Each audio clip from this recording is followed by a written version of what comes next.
Are there any other moments that stand out to you where you really felt like you made a specific impact on someone? I'll tell you one story. It's called The Story of Esther. When I first came to the Carolinas, Esther was in an assisted living in Hickory, about an hour from here, and she became my designated heckler. We became friends over a number of years. So I went up there one time, and the activity director said, "I'd like you to come with me to the hospital and visit Esther." I said, "Okay, what's going on there?" So we're driving over, and she said, "Well, she was in this coronary care unit. She actually had died, and they revived her."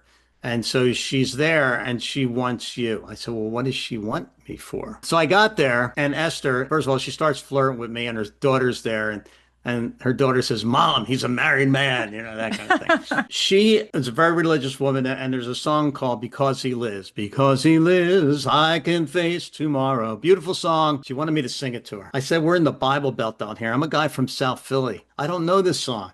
I know Frank Sinatra, Dean Martin." And I wound up singing "Unforgettable" from Nat King Cole because in that moment it was unforgettable and she was unforgettable. But I said, "I'm going to learn the song." Came home, found the track, learned to sing it, recorded a CD, sent it to her. She was back in the assisted living. Fast forward a few weeks, the activity director calls me. Yeah, Esther had gotten the thing. She already knew who it was from even before she opened it, but she was in hospice. And then she passed. Now, if we all made the habit of going to all the funerals of all the residents I've entertained over the years, that would be time consuming. I did go to Esther's funeral. And of course, the song featured was "Because He Lives." Oh, The daughter came up to me. She started crying. And she said she hadn't cried up until then, until she saw me. She goes, "Did you hear about my mother's last day of life?" I said, "No." She goes, "Well, we played your CD with your one song, Because He Lives, over and over and over again until the daughter lay down next to her, started singing with her and telling her to let go.